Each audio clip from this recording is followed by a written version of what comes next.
All right, good morning, good afternoon, good evening, YouTube preppers. It's Prepping Outside the Box. I'm Josh, and we're back at it today again. And we're going to be talking about tribal instincts. Right before we do, if you would, be so kind, do all that, like, share, subscribe, hit the notification bell, all that fancy, awesome stuff that has helped me grow to over 1,000 people, which I so truly appreciate you guys taking the time to watch my videos and me jab my jaw and all that stuff. I really appreciate it. And all the comments and all the feedback and everything's been wonderful. So let's keep that up, right? It's a great time.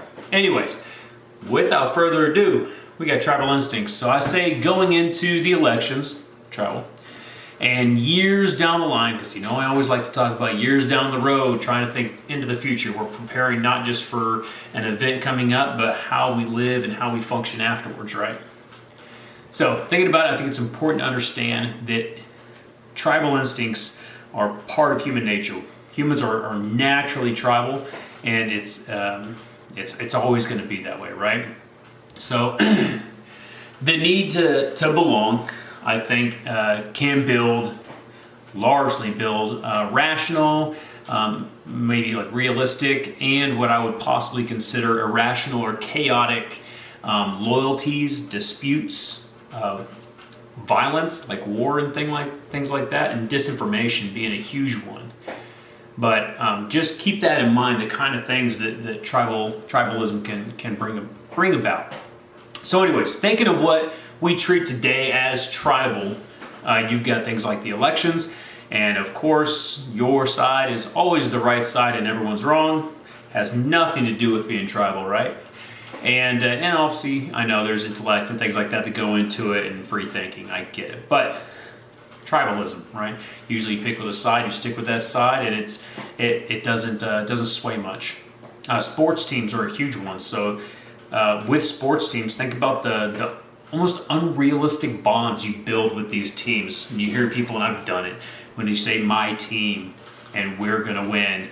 Like, you ain't winning nothing. You're sitting on the couch watching the game. You know what I mean? But we, for some reason, try to associate ourselves with this massive group of people that like the same team, like we're all, one tribe.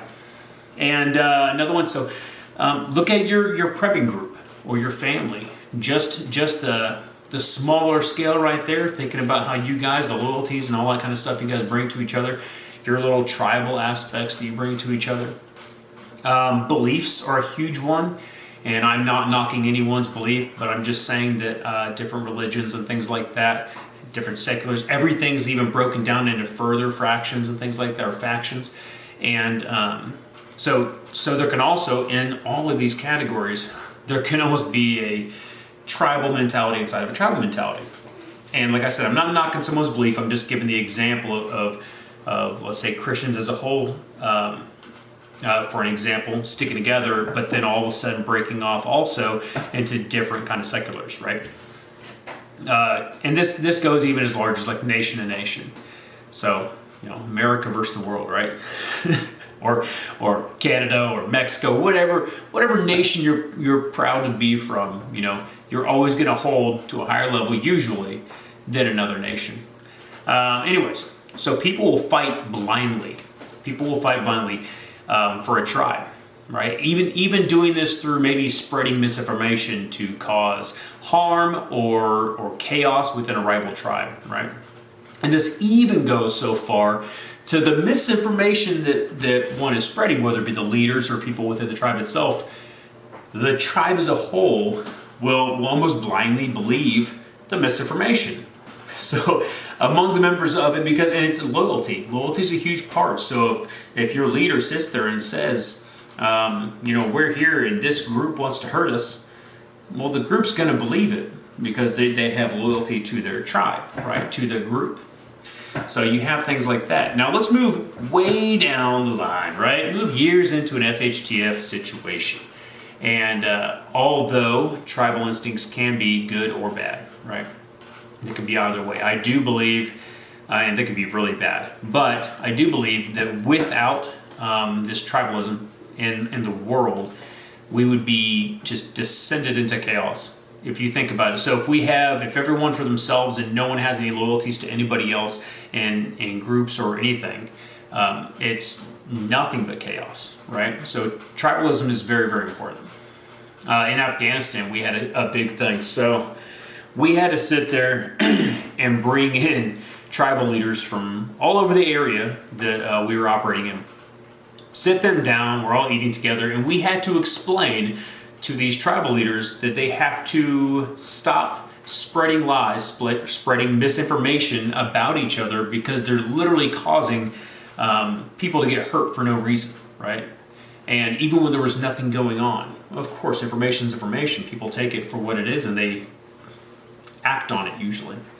So this misinformation, I'm not saying it is a completely bad thing. Misinformation is both good and bad, right? You can use that as a leader among a tribe or anything like that, or within a tribe. You could use that to even bring peace, right? It's not all chaos, not all craziness, not all violence and war. You can use it to bring peace. So all of a sudden we're bringing all these people together, telling them they have to stop this. Well, whether they like each other or not, whether it be for family reasons, blood for blood, whatever the hell it is, all these reasons, those leaders themselves can go back to their people and tell them, hey, you know what, we squashed it. Even if they didn't, even if they still hate each other, we squashed it and caused peace because of the loyalty factor in tribalism, right? So as a leader, you have a huge responsibility when it goes to guiding your tribe. And I do tribe because we have different things, guiding your family, guiding your group, your mag, your team, whatever it is, right? Your big or small tribalism, right? But you have a responsibility in guiding them. And I would say if you go too far one way or the other, you could end up causing harm. You could end up splitting and fracturing a tribe into different factions and smaller areas. And now you're having almost like cliques, which are tribes, right? But you have them breaking down even further, and you start breaking up some of that loyalty and all those things. So you have a huge responsibility as a leader in your tribe to make sure it stays balanced. And I'm talking about balancing loyalty with free thinking and misinformation with the truth, because you'll need both. Disobedience and rebellion and things like that, sacrifice and restraint, and a huge one, kindness and violence, right? Both would be needed, both would be used. I talk about violence of action before. It's a necessity, it's a survival tool. So all these things need to have a balance, you need to find a balance. I'm not saying go off the rock or anything, because no matter what, you have to have a strong moral compass. Well, okay, technically you don't have to do anything. You can be an asshole leading assholes if you want to. But if we're ever, in a really terrible situation, you're trying to build communities and trying to get stronger and all that kind of stuff and trying to grow, you have to have a good, strong moral compass. You can't just be an asshole leading an asshole, right? Assholes leading a group of assholes. Anyways, enough talk about that. So, yeah, tribal instincts kind of in a nutshell right there. I'd love to hear you guys' thoughts. Throw it down in the comments section. Give me any information you want to say. I will start going back and forth with you. I love the feedback. So, but yeah, it's Prepping Outside the Box. I'm Josh, and I will see you tomorrow for your goat.